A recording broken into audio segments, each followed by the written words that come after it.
마태복음 22장 14절 한 절 말씀입니다. 다 함께 읽겠습니다. 청함을 받은 자는 많되 택함을 입은 자는 적으니라. 아멘. 난방 좀 뒤에 꺼주시고요. 오래전에 PDTS를 이렇게 할 때 네팔을 3주 단기 선교를 갔던 때가 있습니다.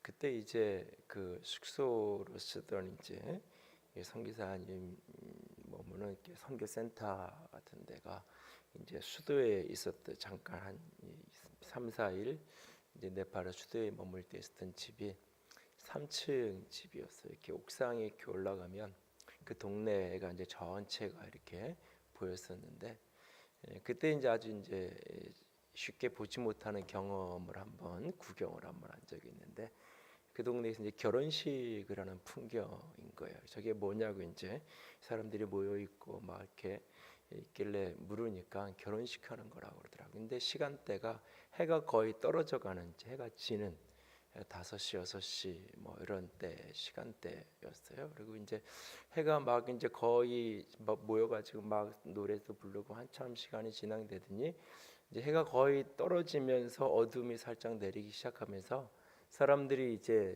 그 집에서 나와서 온 동네를 이렇게 돌기를 시작하는 거예요. 이렇게 사람들이 뭐 이렇게 음악 옛날 우리 동네에 뭐 이렇게 전도 가서 이렇게 호랑이 탈수가면 쭉 나오는 것처럼 이렇게 온 동네를 이렇게 나가면서 사람들이 또 이렇게 몰려서 같이 이렇게 따라가는 풍경을 보았던 기억이 있는데요.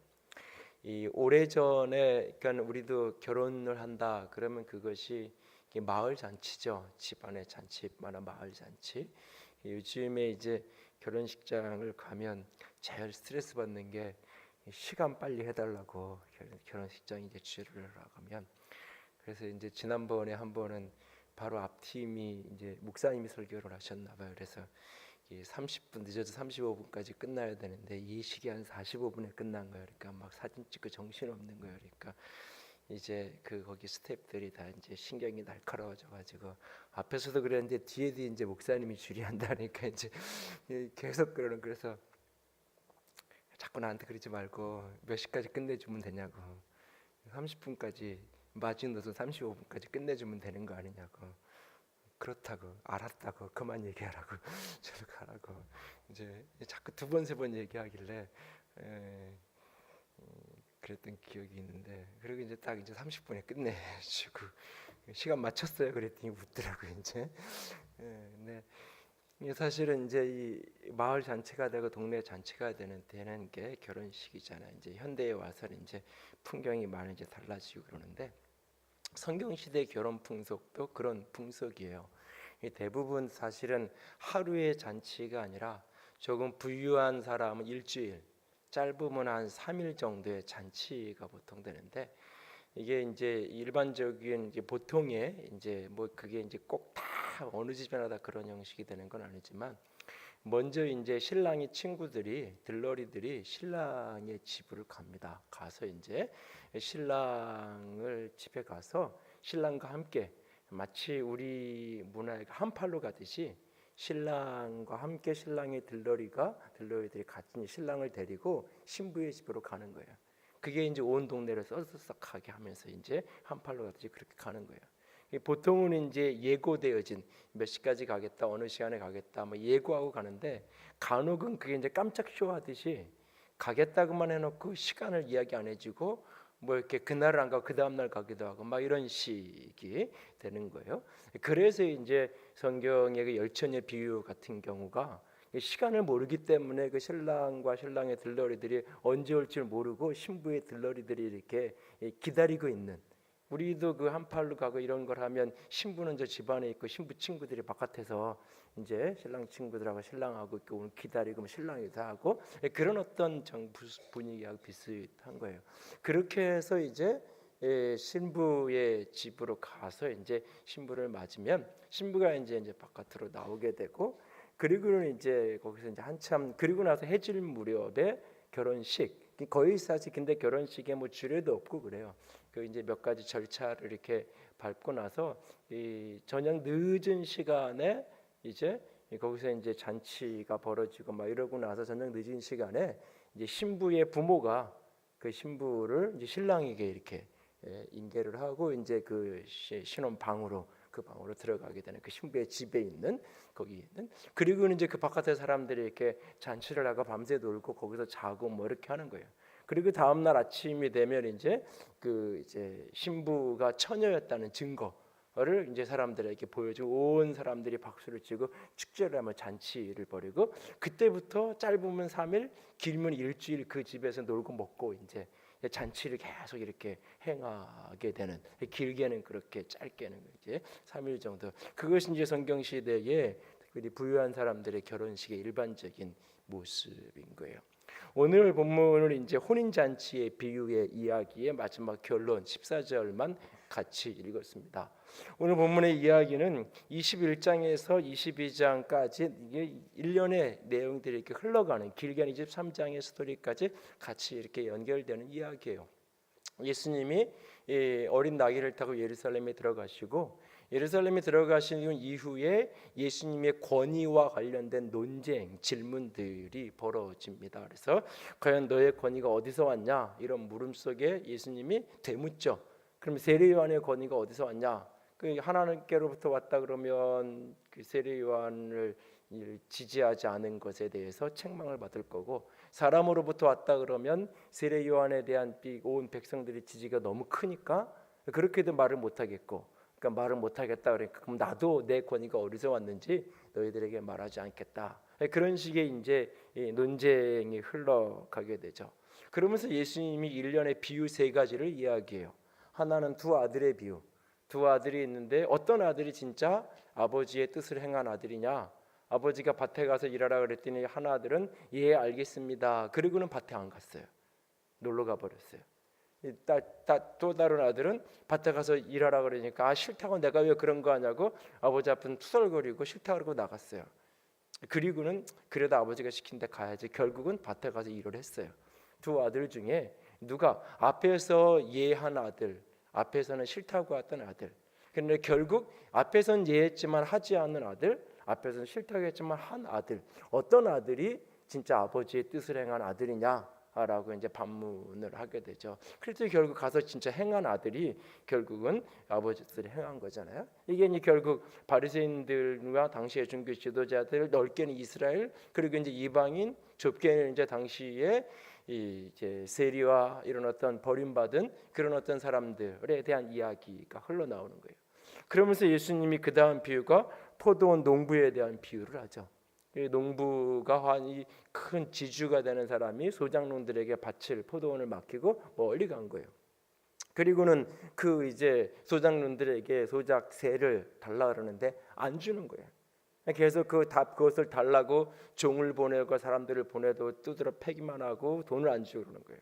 그랬더니 마지막에 이 주인이 그럼 내 아들을 보내면 그래도 주인의 아들인데 말 듣겠지. 그리고 아들을 보냈더니 오히려 아들을 잡아다가 이 아들을 죽이면 상속자가 죽으니까 이 밭이 이제 내게 될 거야.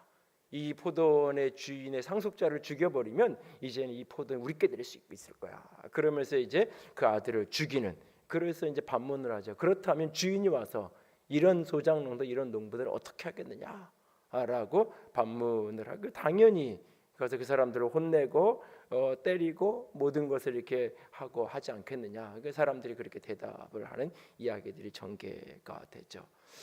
그 속에서 이제 바리새인들이 이 이야기가 결국은 자기들 이야기하는 것이다라고 하는 것을 조금씩 느껴요. 도둑이 제발 저리듯이 이게 우리를 지금 이렇게 책망하는 이야기구나라는 것을 그들이 느껴요. 그런데도 사람들의 지지가 굉장히 많은 사람들이 예수님 주변에 모여 있으니까 이제 시비는 걸지 못하고 불편한 그런 상황이 되는 거예요. 그러니까 이 비유 속에서 사람들이 예수님을 받아들이지 않은 이유는 뭐냐? 여기서는 자기 이익 때문인 거예요.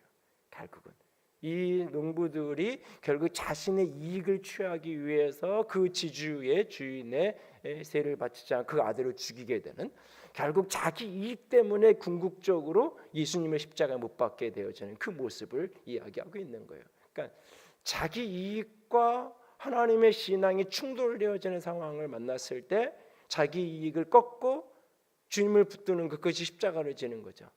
그러나 결국 그 십자가를 지는 것을 원하지 않는, 그래서 결국은 예수를 죽일 수밖에 없고 따라올 수밖에 없는 그 모습을 비유적으로 설명을 해준 거죠. 그리고 오늘 포도원 그 혼인잔치의 비유가 등장을 하는 겁니다. 그리고 오늘 혼인잔치의 비유도 사실 패턴은 비슷해요. 소장농의 이야기처럼 잔치가 벌어졌고 잔치에 사람들을 초청을 이렇게 했어요. 사람들이 오지 않아요. 오지 않고 한 번, 두 번 해도 오지 않아요. 그러니까 이제 이 주인이 이번에는 앞에서는 아들을 보내는데 이번에는 군사들을 보내요. 군사들을 보내서 초청에 응하지 않은 사람들을 다 벌을 줘버려요. 그리고는 오히려 길 바깥에 나가서 다른 사람들을 데리고 초대해서 오는 그런 이야기가 오늘 본문의 이야기죠. 그리고 이 이야기의 결론이 청함받은 사람은 많되 택함받은 사람은 없다. 자, 택함받은 이분 사람은 적다 하는 이야기. 그리고 뒤에 이제 바리새인들과 헤롯 당원들 전혀 어울리지 않는 조합이에요. 무슨 이게 연상이 안 되면 백본 김구 선생님하고 이한용이하고 같이 편이 돼서 한 편이 돼서 누군가를 공격하는 그런 그림이에요. 그러니까 이 바리새인들과 그러니까 이 헤롯 당원들이 정치적으로는 양 극단에 있는 이들이 함께 예수님에게 세금 문제를 가지고 예수님 올무를 걸기 위해서 질문을 하는. 그리고 또 사두개인들은 부활을 믿지 않는 사람들이에요. 부활을 믿지 않으면서도 예수님을 올무에 걸고 싶어서 한 사람이 결혼해서 살다가 그 아내가 죽고 그래서 또 재혼하고 그래서 그 아내가 또 죽고 그렇게 해서 7번씩이나 이렇게 했다면 나중에 천국 가면 누구의 남편이 되겠느냐 뭐 이런 식의 그러니까 논쟁을 위한 질문이죠. 근데 이게 부활을 믿는 사람에게는 그게 고민일 수 있잖아요. 실제적으로 부활을 실제로 믿는. 근데 자기는 부활을 믿지 않으면서도 그런 질문을 이것은 오직 올무를 걸기 위한 질문일 뿐이죠. 그리고 이제 이 사두개인들도 아무 말 못한다 그러니까 이제 율법사 아주 신학 전문가가 찾아와서 이제 이 사람은 결국은 율법으로 이런 어떤 쓰잘데기 이 쓰답지 않는 이런 이야기로는 올무를 걸 수가 없구나. 구약의 율법을 가지고 질문을 하죠. 율법 중에 제일 큰 게 뭐냐? 하나님을 경외하고 이웃을 사랑하는 거다. 그 말 딱 한마디에 율법사도 더 이상 말을 못하는 그런 어떤 논쟁의 이야기가 22장에 계속 등장을 합니다. 이렇게 전체 이야기가 결국 당시의 종교 지도자들이라고 표현되어 있는 바리새인들, 서기관들, 헤롯 당원들, 율법사들 이런 사람들이 결국은 예수님을 받아들이지 못하는 그런 모습들. 그러나 반대로 당시에 세리라고 얘기되고 죄인이라고 표현되어지고 그들에 의해서 손가락질을 받고 소외되었던 사람들은 예수님을 수용하고 받아들이고 십자가의 길에 은혜 가운데 머물게 되는 그 이야기들이 전체적으로 등장하는 배경 속에서 오늘 본문의 이야기가 등장하는 겁니다. 다시 혼인잔치의 비유의 이야기를 조금 더 들여다보면 왕이 잔치, 임금이 잔치를 했다고 이야기를 해요. 여러분 이게 대통령이 초대장을 이렇게 좀 나랑 점심 식사 좀 같이 하자고 초대장을 보냈어요. 내가 가고 안 가고를 내 마음대로 선택해도 돼요? 더군다나 이게 오늘날도 이게 심각한 이야기죠. 여러분도 그렇잖아요. 그래서 결국은 그렇게 돌아가는 사람이 아무리 정승직 개가 죽어도 사람들이 더 많이 찾아간다고 막상 정승이 죽으면 찾아가지 않아도 어떤 분이 장례식을 하면서 자기가 이렇게 임종 직전에 오히려 미리 장례식 나 죽고 나서 오지 말고 내가 살아있을 때 차라리 와서 나 손 한번 잡아주고 가라고 그래서 자기가 이렇게 마지막에 이렇게 사형 선고를 받고 마지막 준비를 그때 오히려 부고장을 날려가지고 사람들 와서 만나고 그리고 오히려 이렇게 떠났다는 이야기도 최근에 들은 기억이 있는데 그러니까는 여러분이 누군가가 초대를 했을 때 근데 그 사람이 나보다 권위 있는 사람이에요. 나보다 위에 사람이에요. 그 초대를 했을 때 그것에 대해서 부담감을 느끼는 게 이 모든 사람의 자연스러운 모습이잖아요. 여러분도 누군가가 이렇게 그 직장 생활을 이렇게 하는데 이 위에 사장이 우리 딸 결혼이야라고 이렇게 청첩장 주면 이거 뭐 안 가자니 그렇고 그 좋은 일이지만 사실은 안 간다는 게 불편하잖아요. 어떤 의미에서 이 왕이 초대를 하면서 초대장을 보냈을 때 이 초대는 어떤 의미에서 내 선택권이 있는 게 아니에요. 이 초대에 응하는 것은 의무예요. 이 초대에 응하는 것은 책임이 당연한 거예요. 근데 한 번 했는데 나는 싫다 그랬어요. 그래도 이 왕이 한 번 더 이렇게 초대장을 보냈어요. 종을 한 번 더 보내요. 그랬는데 싫다고 하는데 두 가지 반응이 나타나요. 하나는 무관심해요. 초대를 와서 왕이 초대장을 보냈는데 그걸 받아들고 나는 이런 이유로 선약이 있고 다른 무슨 이유가 그래서 나는 못 가다고 죄송하다 이렇게 표현을 하는 게 아니라 왕이 초대장을 하는데 돌아보지도 않고 한 사람은 자기 밭으로 가고 한 사람은 자기 사업하러 갔어요. 5절에 보니까 돌아보지도 않고 왕이 초대장을 보냈는데 돌아보지도 않고 그냥 자기 길을 가버렸어요. 무관심한 거죠. 왕이 초대장을 보냈는데 여러분이 누군가에게 초대장을 보냈는데 적어도 못 오면 못 온다고 이야기하면 그걸로 되는 거잖아요. 상황이 있고 사정이 있고. 근데 내가 이렇게 초대장을 보낸 것을 돌아보지도 않고 플러스도 읽어보지도 않고 제대로 뭔가 이렇게 반응하지도 않고 나는 지금 바빠.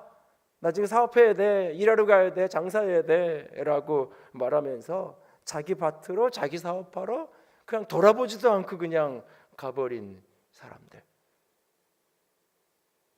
여러분들이 전도를 하다 보면 이런 사람들 만나잖아요. 돌아보지도 않고 그냥 내가 뭔가를 이렇게 얘기를 하려면 돌아보지도 않고 그냥 무심하게 지나가 버리는 사람들을 만나잖아요. 또 반대 어떤 사람들은 그렇게 무관심한 사람일 뿐만 아니라 적대적인 사람들이 나타나요. 6절에 보니까 종들을 잡아 모욕하고 죽이는.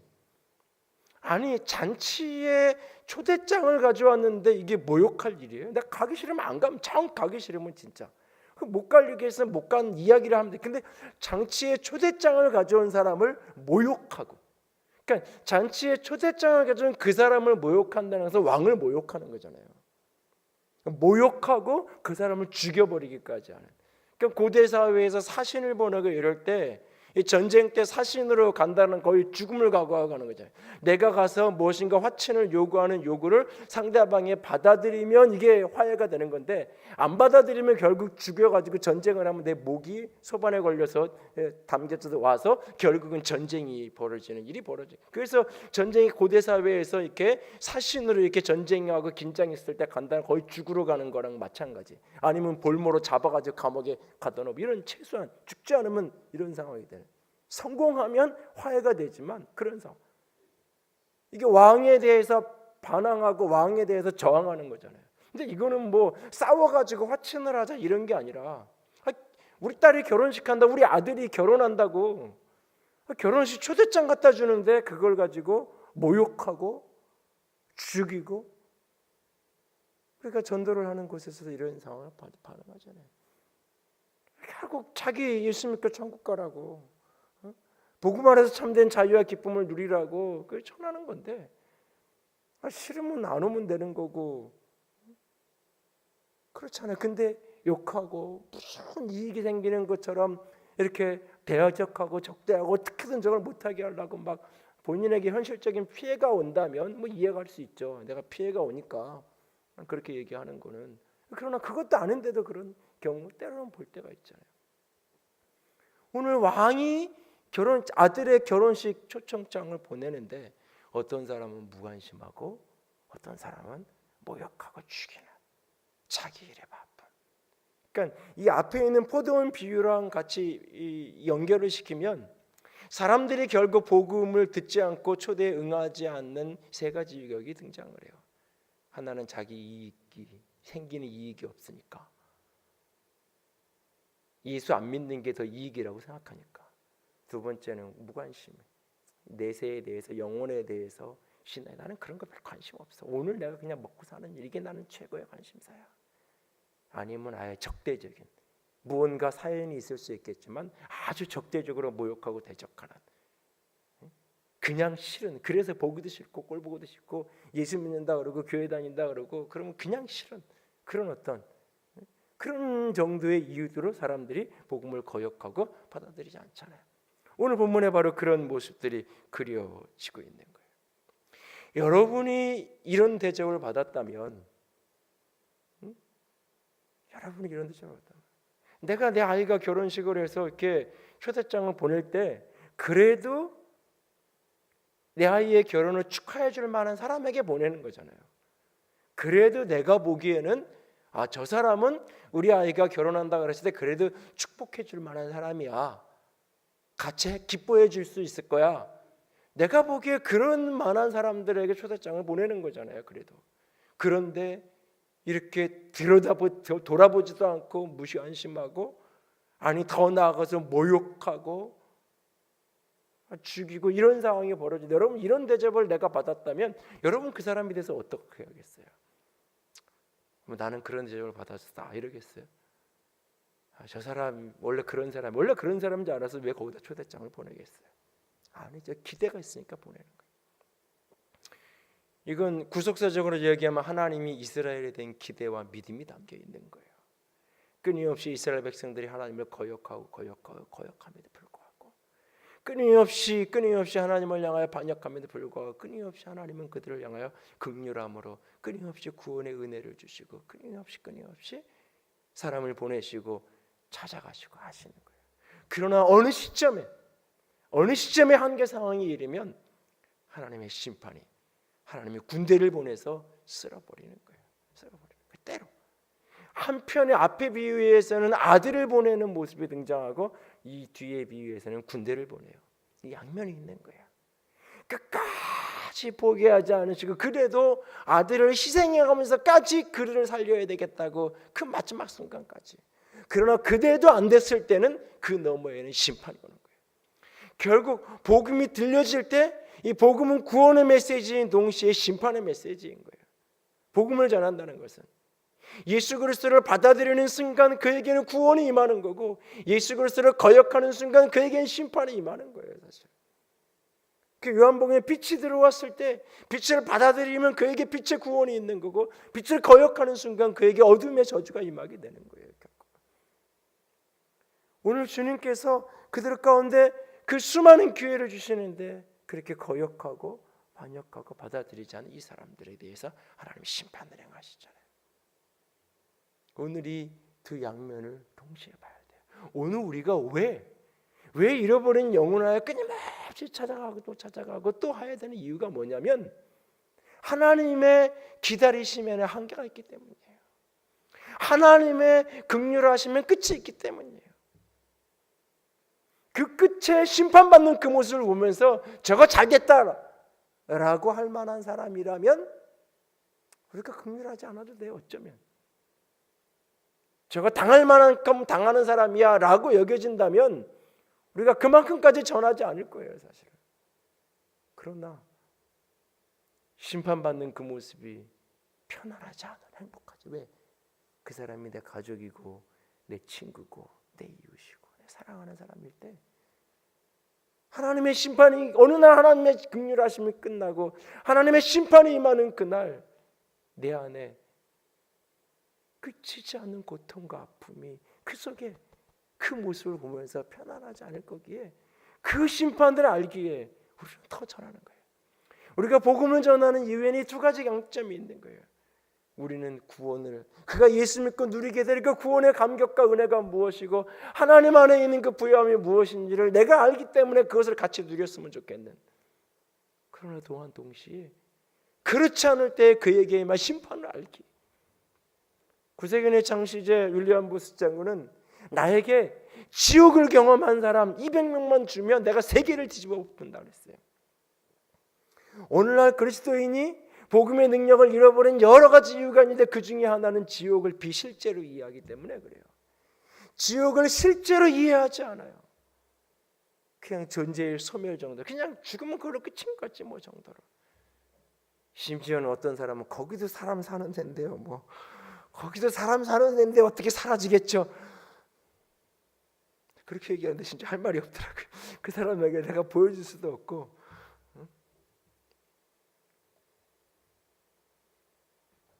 하나님의 긍휼이 한없이 아들을 줄 만큼 긍휼로 하시지만 어느 시점인가는 심판의 군대를 보내셔서 그 초청을 거절한 사람들에 대한 심판이 있다는 사실을 인식하고 오늘도 주의 복음을 증언할 수 있는 우리가 되기를 원합니다. 주인이 말해요. 그러자 심판받고 나서, 그리고 나서 잔치는 벌려져 있는데 잔치는 비어 있잖아요. 사람들에게 나가라 그래요. 거리로 가서, 내거리로 가서, 이 내거리라는 이 표현은 사거리도 되고 큰 도로도 되고 골목들의 번역을 다 다양하게 할 수 있는 표현이에요. 다시 말해 사람들이 다니는 곳, 사람들을 만날 수 있는 곳 어디든지, 특별히 길거리에서 만날 수 있는 사람, 오늘날도 보면 오늘날도 길거리에서 만날 수 있는 사람, 사회적으로 평균이든지 그보다 가난한 사람일 가능성이 많아요. 이번 주간에 그 양재동의 햇불회관에서 이렇게 세미나를 참석했는데, 양재동 그 빌라 단지 그 햇불회관 주변에 가니까 낮에 사람이 없더라고요. 사람이 없어요. 밤에도 광고하는 게 뭐냐면 신발 소리 좀 조용히 해달라고. 너무 이렇게 많은 사람들이 갑자기 이렇게 나가면 주변에 빌라 이게 사는 사람들이 이렇게 시끄러워서 이렇게 민원이 오고 그런다고. 아니 어떤 동네에 사람들끼리 신발 소리, 물론 뭐 한 1000명 이상이 나가는 게 시끄럽게 그럴 수 있는데 평상시 분위기가 이해가 되는 거죠. 평상시 얼마나 다니는 사람이 없고 조용하고 그런 분위기. 그러니까는 뭐 지금은 요 주변에도 아파트 입주한이라고 이렇게 사람들 보는데, 여러분들 차만 주로 몰고 다니는 사람들 보면 그냥 지하 주차장으로 들어가서 거기서 엘리베이터 타고 집으로 올라가서 그 1층에 뭐가 있는지도 모르고 옆집에 누가 있는지도 제대로 모르면서 사는 사람들이 점점 늘어나잖아요, 사실. 그러니까 길에서 만날 수 있는 사람이라는 것은 이 표현 속에 당시에 사회적으로 누구나 보기에 존경하고 누구나 보기에 이름됨을 알만한 그런 권력과 힘을 가진 그런 사람이 아니라 어떤 사람이든 상관없다는, 이게 왕의 혼인잔치잖아요. 그러면 리스트를 뽑아가지고 괜찮은 사람들을 뽑는 게 정상이 자연스러운 거잖아요. 왕이 처음에 그렇게 보낸 거라고요. 그래서 하나님이 선택하고 선민으로 부르신 이스라엘에게 먼저 보낸 거예요. 근데 그들이 거역하니까 이제 누구든지, 꼭 선민이 아니어도 하나님께서 그렇게 택하셨던 그 이스라엘 백성들, 아브라함의 자손이 아니어도 상관없다는 거예요. 누구든지 길거리에서 만나는 사람 가서, 특별히 선하든지 악하든지 상관없이 그 사람이 지금 이 잔치에 초대될 만한 사람인지 아닌지 상관없이, 저 사람이 천국 갈 만한 사람인지 아닌지 상관없이 저 사람이 괜찮은 사람인지 아닌지 상관없이, 동네에서 저 사람의 평판이 좋은 사람이든 나쁜 사람이든 상관없이 어떤 사람이든지 그 사람들을 초청하라고 얘기하는 거예요. 오늘 우리가 세상에 나가서 복음을 전해야 될 대상이 누구냐? 결국은 어떤 사람이든지 하나님이 뽑을 만한 사람만, 하나님이 그럴 만한 사람만 뽑았다면 모든 이방인들은 구원받을 자격이 없어요. 이스라엘이 외에 다른 이방인들은 하나님이 써먹을 만해서, 쓸만해서, 쓸모가 있어서 나를 부르셨다 하나님과 착각하지 마세요. 우리는 하나님이 자격 없는 나를 부르셨다라고 입술로 말하면서 그 자격 없는 나를 부르신 것에 대한 감사가, 그 믿음이 이 속에 얼마나 충만한가 하는 걸 보면 그건 뒤집어서 내가 타인을 어떻게 대하느냐를 보면 나타나고 있어요. 자격 없는 사람이, 내가 보기에 자격 없어 보이는 사람이 예배당에 나올 때, 내가 보기에 볼품없는 사람이 주님을 믿겠다고 찾아나서 내가 얼마나 그런 사람을 환대하고 환영하고 있는지, 내가 보기에 볼품 있는 사람, 내가 보기에 괜찮은 사람, 내가 보기에 멋있는 사람, 어느 고등학교에서 전교 1등하는 아이가 한우리교회에 나온대. 아니 어느 학교에서 맨날 사고 뭉치고 이 학교 저 학교 학교에서 사고 쳐가지고 쫓겨나고 그렇게 돌아다니는 애가 한우리교회에 나왔대. 구분 없이 그걸 환영하고 받아들이고 구분 없이 그에게 복음을 전할 수 있어야 돼요. 누구든지 상관없이, 선하든지 악하든지 상관없이. 오늘 우리는 그런데 자꾸 선한 사람만 예수 믿어야 된다고 생각을 해요. 괜찮은 사람만 예수 믿어야 된다고 생각해요. 아니에요. 복음은 정반대예요. 오히려 악한 사람들에게, 오히려 괜찮지 못한 사람들에게 복음은 더 필요하고 그들에게도 복음은 구원의 영광으로 다가오게 되어 있어요. 오늘 주인은 선하든지 악하든지 상관없이 누군가에게 복음을 전하라고 말하고 있어요. 오늘 우리도 내가 사람을 판단하지 않기 원합니다. 내가 사람을 가려놓지 않기 원합니다. 누구든지 상관없이 부유하든 가난하든 노인이든 어린아이든 상관없이 누구든지 상관없이 복음을 전할 수 있는. 사실 요즘에 기도하는 것 중에 하나가 차량 봉사 이런 것 때문에 좀 기도를 하는데, 사실 차량 봉사라는 게 한 번 하는 게 쉬운 게 아니야. 한 번 하면 한 주 갔다 오라면 갔다 올 수 있어요. 누구나 다 아무리 멀어도. 근데 이걸 한 번 시작하면 1년 2년 해야 될 것 같고, 그래서 시작을 말아야 된다는 생각을 할 때도 있고. 근데 주중에도 전화 사무실에 온 게 자유에서 새벽 기도를 오고 싶은 지방에서 올라오신 나이 드신 권사님이 계시다는데 차량 운행을 해줄 수 있냐고 묻는데 선뜻 며느리한테 한번 전화가 왔다 그러고, 지금 그 대전에 살던 분이신가 본데 그 교회 사모님한테 전화가 왔다 그랬는데 어떤 분인지 한번 정확하게 확인을 해야 되겠는데, 사실은 그냥 선뜻 누구를 이렇게 좀 한 번 하라 그러면 집사님이 오늘 한번 이렇게 하세요 하겠는데, 이게 사실은 한 번 하면, 그래서 그냥 그 앞에서 새벽기도 안 빠지고 나오는 분이 매주 생겼으면 그래서 같이 오라고 좀 그러면 좋겠는데 누가 없나? 근데 어찌 보면 그런 사람, 그런 분들보다 젊고 능력 있는 사람들이 더 왔으면 더 환영하고, 때로는 우리는 그럴 수 있어요. 사람은. 아니요. 복음은 그게 아니잖아요. 그 속에서 우리가 끊임없이 속으면 안 돼요. 끊임없이 우리가 노력을 해야 돼요. 야고보서에서 나오는 가락질을 하고 화려하게 하고 멋있게 온 사람이 예배당에 오니까 여기 앉으세요 저기 앉으세요 허름하고 초라한 거지 몰골을 한 사람이 오니까 너는 이 발등상에 앉든지 여기 저 문지방에 앉든지 마음대로 하라고. 그 야고보서의 이야기잖아요. 그게 야고보서 안에 있는 이야기가 아니잖아요. 사실 교회에서 어떻게 이럴 수 있어라고 말하지만 나는 그렇잖아요. 우리가 나도 모르게 그럴 때가 있잖아요. 사실은 끊임없이 우리가 노력하지 않으면, 끊임없이 자기를 부인하고 끊임없이 이걸 이렇게 자꾸 가던 길을 멈춰지고 끊임없이 자기 점검을 하지 않으면 나도 모르게 그렇게 가는 거예요. 나도 모르게. 그리고 그게 편하고 그게 좋은, 이야기가 통하는 사람들하고 같이 있으니까 너무 좋아. 나랑 수준이 맞는 사람이 같이 있으니까 너무 좋아. 그게 비극이에요. 사실은 그게 이미 교회가 교회의 맛을 잃어버리는 징조인 거예요. 사실은 오늘 복음은 악하든지 선하든지 상관없이 누구에게나 가라고 얘기하죠. 오늘 이 정신, 이 가치를 우리는 늘 잊으면 안 돼요. 100% 이게 안 될 수 있어요. 나도 모르게 세상을 살고 육체를 입고 살다 보니까 놓쳐져요. 그래서 끊임없이 내 길을 교정하면서, 특별히 교회가 공동체적으로 이 마음을 다 잊지 않아야 돼요. 그렇게 누구에게나 가서, 그렇게 누구에나 가서 이야기하라고 전하니까 사람들이 오는 거예요. 희한하죠? 오는 거예요. 그렇게 그 사람들이 거역하고 잔치 싫다고 했는데 이 사람들은 오는 거예요. 수많은 사람들이 와서 잔치가 가득 채워져 있어요.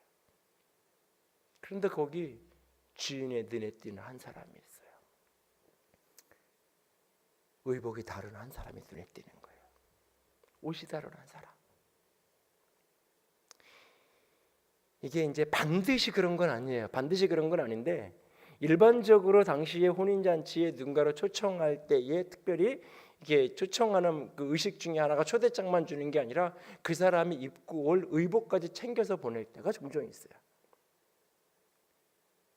그러니까 우리도 이렇게 특별히 이렇게 가까운 직계 가족 같은 경우는 이렇게 혼수를 한다 그러면서 결혼식을 할 때 입고 오실 한복이나 예단을 보내죠. 그래서 이렇게 직계 가족한테 이렇게 옷을 한번 이렇게 새로 해서 입고 오시라고 그렇게 돈을 드리든지 옛날 같으면 옷감을 짜서 이렇게 갖다 드리고 이런 식으로 이렇게 하잖아요. 마치 그런 정서처럼 예복을 이렇게 보내는 거예요. 그리고 그게 아니어도 적어도 내가 결혼식을 간다면 그래도 깨끗한 복장으로라도 챙겨서 입고 이렇게 가야 되는 거잖아요. 깨끗한 복장으로. 근데 이 사람이 그렇게 안 한 거예요. 제가 이제 교육자들에게 옷을 좀 이렇게 챙겨 입으라고 그래서 가능한 한 평일날도 정장을 좀 했으면 좋겠고, 특별히 앞에 이렇게 찬양팀 서는 사람들 복장도 좀 이렇게 이야기하라고 그래서 제가 좀 특별히 학생들이 이렇게 첫 주에 서는 주간 되면 좀 머리라도 잡을 감고라도 옷을 놨든가 그랬더니 머리 감았는데 이렇다 그러길래 그래 알았다 내가 이해할게 그러고 말았는데, 뭐 이제 그런 부탁도 이렇게 사실 좀 하고 그럴 때가 있는데, 그게 형식 때문이 아니라 보는 사람이 불편하니까 상대방을 불편하게 하지 않기 위한 최소한의 어떤 모습이었으면 좋겠네. 그렇다고 가운을 입히고 유니폼을 딱 입히면 거기서부터 이게 자꾸 형식적인 게 가서, 그런데 자유로운 게 좋은데 자유로운 게 다른 사람을 불편하게 하지 않는, 내가 편한 것까지 좋은데 그게 타인을 불편하게 한다면 내가 조금 이렇게 피해야 하는 그런 노력이 때로 필요할 때가 있는 거예요. 근데 마치 이 사람이 그렇지 않은 게 한 사람이 튀는 거예요. 그걸 보고는 주인이 종에게 야, 저 사람 저거 제대로 옷도 챙겨 입지 않고 내가 분명히 옷 입으라고 보냈는데, 아니면 적어도 왕의 결혼식인데 아무리 급하게 오더라도 옷은 갈아입고 와야 되는 거 아니야? 저렇게 와 있어. 비서시켜서 종시켜 저거 쫓아버려. 주인이 그렇게 하지 않아요. 주인이 그에게 찾아가요. 가서 친구여 이렇게 불러요. 친구여. 그러니까 이 주인이 지금 이 사람을 친구여 이렇게 불러요. 그러니까 그렇게 부른 여기에 보면 여기에 와야 될 옷을 보냈을 가능성이 농후해요. 당시의 문화랑도 연결시키면, 혹 그게 아니었어도 친구여라고 이렇게 부른다면 이게 그냥 이렇게 무시해 주는 어떤 사람이 아닐 가능성이 많아요. 아니, 무시해도 될 굉장히 초라한 어떤 사람이었다 할지라도 주인은 그에게 친구여라고 불러요. 그러면서 물어요. 어찌하여 예복을 입지 않고 왔느냐 물어요. 그러면 주인이 그냥 다짜고짜 내쫓은 게 아니에요. 주인이 친구여 어찌하여 예복을 입고 오지 않았습니까? 물으면 대답을 해야 되잖아요. 대답을. 예를 들어서 제가 교육자들에게 정장을 하라고 얘기했어요. 왜 안 했어? 그러면 사실은 옷이 없을 수 있잖아요. 주일날 입는 양복 위에 한 벌밖에 없을 수도 있잖아요. 그래서 못 입을 수 있잖아요. 그러면 저는 지금 이렇게 상황이 이래서 세탁소 맡겼는데 못 찾아서 얘기를 하면 되는 거잖아요. 예를 들면. 근데 어찌하여 그러는데 아무 얘기를 안 하는 거예요, 이 사람이. 그러니까 예복을 보냈으면 그랬는데 이게 받았는데 이게 뭐 사고가 생겨가지고 뭐 옷을 갈아입다가 뭐가 묻었든지 뭐 세탁소에 갔는데 없어졌든지 설명을 하든지, 아니면 나는 옷이 이거 한 벌밖에 없다고, 집에 가서 갈아입을 옷이 없는 내 처지가 가난하고 나 이거밖에 없다고. 주인이 이걸 묻는 이유는 어떤 설명이든지 그게 변명을 위한 변명이라 할지라도 듣고 싶은 거예요. 그리고 이해해주고 싶은 거예요. 사실은 이렇게 묻는다는 것은 어떤 변명을 해도 무시하겠다는 게 아니에요. 어떤 말을 해도 나는 안 들을 거야, 이유 안 들어, 이게 아니에요. 묻는 이유는 그냥 말이 안 되는 이유라도 좀 이렇게 말을 하라고. 그러면 내가 이렇게 뭔가 이렇게 기회를 주든지, 다른 옷이 한 벌 있으니까 이거라도 급하게 갈아입히라고 주든지 어떻게 대책을 세울 마음이, 주인의 마음에 복잡한 생각이 있는 거예요. 어쩌면 주인은 다른 종에게 저기 있는 다른 옷, 새 옷 한 벌 챙겨오라고 이미 보내고는 와서 이야기하는 것일 수도 있어요. 어쩌면 이 사람을 입힐 옷을 챙겨오라고 그러면서 묻는 거예요. 무언가라도 이유로 이야기하라고. 아무 말도 하지 않는 거예요. 주인이 화가 나는 거죠. 내쫓으라고. 주인을 모독하는 거예요. 그날 그 자리에 그렇게 왔다면 주인을 모독하는 거예요. 여러분이 결혼식을 하고 하니라고 자식 아들 결혼식 하니라고 삼촌에게 옷 사입으라고 입혀가지고 돈 줘서 그날 이렇게 입고 오라고 시켰어요. 그런데 그거 안 하고 그냥 평상시에 입던 옷 그리고 그냥 이렇게 왔어. 그러면 내 입장에서 무시당한 느낌이 들지. 뭔가 거기에 설명이라도 내가 주문해놨는데 그게 안 왔고 뭐 이렇게 시간 줘서 못 가고 그 이야기 그렇구나. 나중에 내가 사서 이렇게 설명이라도 들으면 되는데 아니면 내가 너무 돈이 급한 데가 필요해서 그냥 하고 나서는 어쩔 수 없었다고 이야기를 해주면 되잖아요. 근데 아무 얘기도 하지도 않고 그렇게 반응하면 무시당한 느낌이잖아요. 적어도 나를 만나러 이렇게 오는데 나랑 같이 만나서 커피 마시자고 밥 먹자고 그러는데 스트랩바 끌고 그냥 잠자리에서 일어나는 그 옷으로 가끔 길 가다 보면 수면잠옷 입고 횡단보도에 서 있는 사람들을 가끔 만나는데 그런 복장을 하고 누군가가 나를 만나러 나왔다면 이 사람이 지금 나를 어떻게 여기느냐 그런 생각이 들어요. 그래서 물으면 어떻게 그렇게 입고 왔냐고 물으면 도저히 나올 수 없는 상황인데 내가 몰래 빠져나오니라고. 남편한테 도저히 내 교회 간다고 말할 수 없어서 동네 슈퍼 간다 그러고 내가 지금 왔었잖아. 그래서 그냥 집에서 입는 복장 그대로 그냥 슬리퍼 신고 이대로 내가 반바지 입고 이러고 예배 나왔다고. 얼마나 귀한 거예요. 그렇게라도 예배 드리고 싶어서 나왔는데 그 복장이 무슨 상관이 있겠어요. 얘기하면 되잖아요. 이 사람이 최소한의 표현이라도 했다면 주인은 긍휼을 받았을 거예요. 말하지 않아. 이건 주인을 무시하는 거예요. 주인을 모욕하는 거예요. 주인이 내쫓잖아요. 무슨 얘기냐? 그러면서 마지막 결론이 청함받은 사람은 많은데 택함받은 사람은 적다고 얘기해. 무슨 얘기냐? 복음을 듣는데 수없이 복음이 전해지는데 하나님이 믿기로 작정한 사람은 다 믿는다라고 이야기하는데 그 믿음 속에는 반드시 들려진 복음을 내가 믿음으로 응답하는 수동적 반응이 그 속에 있어야 구원을 받는 거예요. 오늘 누군가가 복음을 전했을 때 내가 최소한의 수동적 반응으로서의 믿음 그게 있어야 되는 거예요. 오늘 이 사람은 결국 그것이 없어서 쫓겨나는 거예요. 오늘 주인을 향한 내가 믿는 그 믿음의 최소한의 아무런 믿음의 열매가 없어도 계시록의 흰옷 이 세마포는 성도의 옳은 행실이잖아요. 아무런 변화된 삶이 없고 아무런 삶의 열매가 하나도 없다 할지라도 단 하나 입술로 구주와 주님으로 시인하는 그것만이라도 있으면 당신의 나라가 이를 때에 나를 기억해 주옵소서. 그 외마디 외침 하나만 가지고도 내가 오늘 나와 함께 나가오느니라고 말하였던 한편 강도가 구원받은 그 사건처럼 그냥 단순하게 입술에 시인 하나라도 있으면 주인은 그걸 받아주고 싶은데 하나님은 긍휼히 여겨주고 싶은데 그것조차 없는 사람들 주인을 쫓아낼 수밖에 없는 거죠. 이 속에 놀라운 신비가 있어요. 사실은 청함받은 사람은 많은데 택함받은 사람은 적다고 얘기해. 무슨 얘기냐? 결국 이것조차도 하나님의 은혜라는 것을 이야기하는 거예요. 여기에 이 표현이 청함받은 사람은 많은데 응답한 사람은 적다. 이래야 자연스러운 거예요.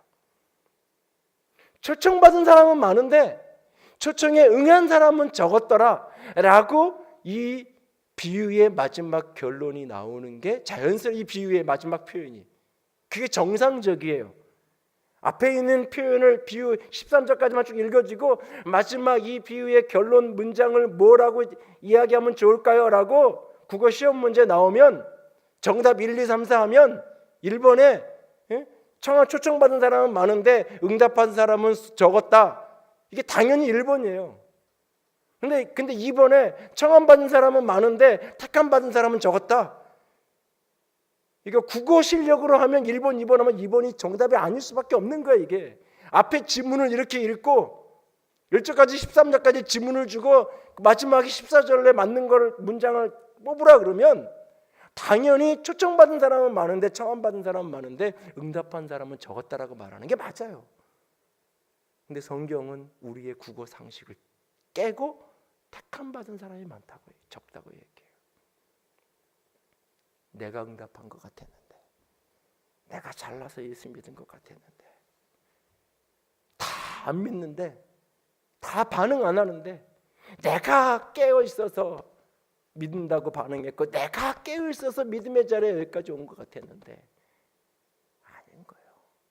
그분이 나를 닦아주셔서, 그분의 은혜가 내가 부어져 있기에, 이걸 감리교의 표현으로 바꾸면 선제적 은혜가 내게 먼저 와 있기에, 선택과 예정을 부정하는 그들도 그의 선제적 은혜, 하나님의 은혜가 내 앞에 먼저 와 있었기에, 이것을 우리는 하나님이 나를 택하셔서 오늘 내가 구원받은 것, 내가 여기에 선 것, 내가 응답한 거 맞아요. 저들은 응답하지 않았는데, 누군가는 응답하지 않았는데 나는 응답했기에 여기 있는 건 맞아요. 그러나 이 응답의 너머에, 내가 응답하고 내가 반응한 이 너머에 하나님의 은혜가 있다는 사실이에요. 하나님의 은혜가 있다는 사실이에요. 하나님의 은혜가 나를 여기까지 이끌어 주신 겁니다. 오늘도 그 은혜를 잊지 않는 저 여러분이 될 수 있기를 원합니다. 그리고 그 은혜를 오늘도 증거하는, 그 은혜를 전하는, 그 은혜의 하나님께 무관심하고 그 은혜의 하나님께 대적하는 것이 아니라 그 은혜의 하나님을 전하는, 길거리 내거리로 가서 선한 사람이 악한 사람이든지 누군가에게 이 복음을 전하며 살아가는, 은혜를 알고 은혜 속에 머무는 저 여러분이 될 수 있기를 주님의 이름으로 부탁을 드립니다. 함께 찬양합니다. 찬송가 539장입니다. 너 예수께 조용히 나가 내 모든 짐 내려놓고 주 십자가 사랑을 믿어 죄사함을 너 받으라. 주님께 모든 것을 내려놓고 주님의 은혜 아래 머무는 우리가 되기 원합니다. 내가 잘나서 내가 능력 있어 여기 선 것이 아닙니다. 이제까지도 그랬고 이후에도 마찬가지입니다. 주님의 은혜로 나를 덮어주옵소서. 소망하면서 같이 찬양합니다.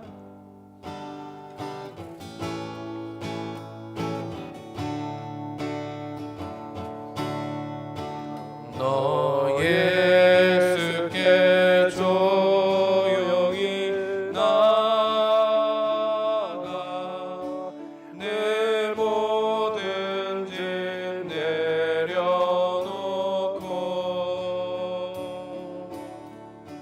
주 십자가 사랑을 믿어 사함을 너 받으라.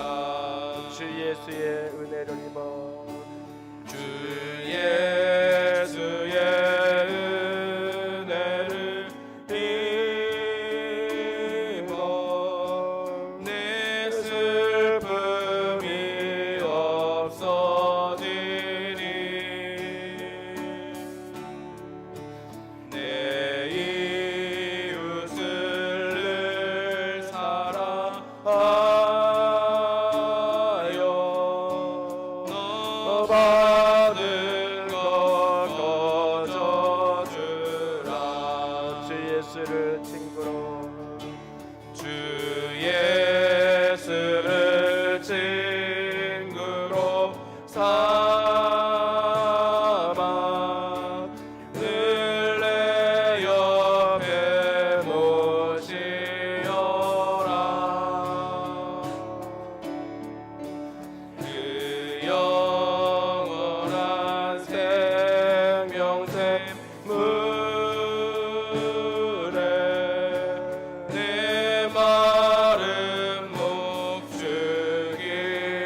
주님과 사귀어 너 주님과 사귀어 살며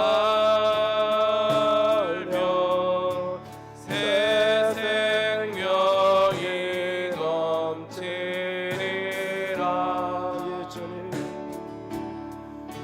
주 예수를 찾느니 앞에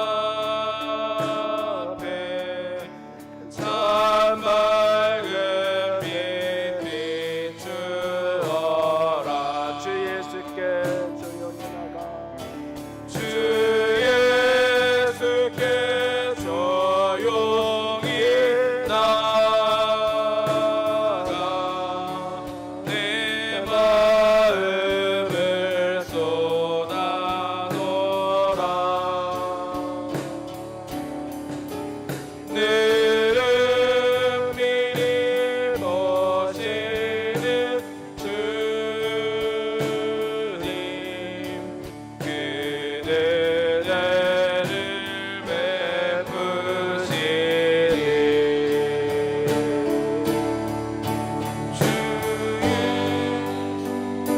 예, 이 시간 우리 같이 기도하며 나아갑니다.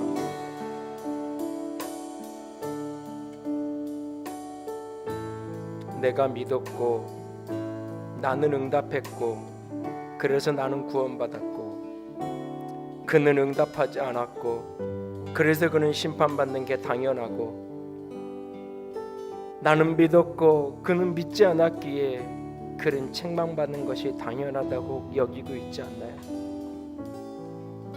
그래서 나는 믿을 만한 사람만 믿고 따라오는 사람만 내게 필요하다고 혹 생각하고 있지 않나요? 아니요. 내가 주 앞에 설 수 있었던 것이 오직 주의 은혜입니다.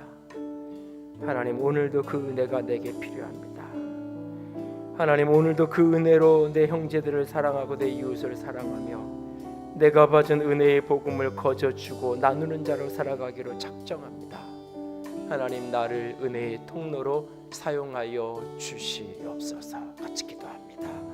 사랑의 하나님, 영광의 하나님, 주님만을 찬양합니다.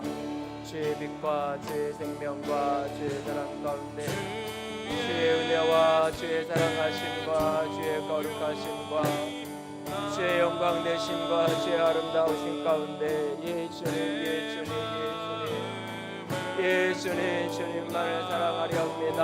예수님 주님만을 찬양하렵니다. 예수님 아버지의 사랑하심과 아버지의 영광과 아버지의 거룩하심과 예수님 아버지 아름다우신 가운데 서서 믿음으로 나아가기를 원합니다. 아버지 도와주시옵소서. 빛으로 생명으로 영광으로 사랑으로 은혜로 거룩함으로 가득 아버지의 영광을 도우시고 아버지의 사랑을 도우시고 아버지의 생명으로 부어주시옵소서. 예수님 영광의 빛으로 예수님 사랑의 빛으로 존귀한 빛으로 가득 아버지 덮어주시옵소서. 아버지 하나님의 은혜가 필요합니다. 그 은혜를 증언하는 자로 살아가기 원합니다. 아버지 도우시옵소서. 주님 나의 이익 때문에 무관심 때문에 그리고 나의 적대적인 태도 때문에 혹 복음을 거슬리지는 않았는지요. 아버지 그런 이들을 바라볼 때마다 긍휼의 마음을 바라보기 원합니다. 나도 그런 사람이었는데 나도 그런 때가 있었는데 주의 은혜가 나를 여기까지 인도했고 나를 주 앞에 세웠습니다. 이제 그 복음 들고 나도 은혜의 복음 들고 이웃을 향하여 그가 선하든지 악하든지 잘났든지 못났든지 상관없이 거리에서 만나는 그들에게 이 은혜의 복음을 증언하는 자로 살아가기로 작정합니다. 우리를 그렇게 은혜의 통로로 사용하여 주시옵소서. 주님 사랑합니다. 주의 이름으로 축복합니다. 우리 주님 예수님 이름으로 기도드렸습니다. 아멘. 이제는 우리 주 예수 그리스도의 은혜와 하나님 아버지의 놀라우신 사랑하심과 성령 하나님의 교통하시며 기름 부으시는 그 은혜가 오늘도 택함 받은 자의 영광 아래 그 은혜를 증언하며 살아가기로 작정하는 모든 이들 위해 이제로부터 영원토록 함께 있을지어다. 아멘.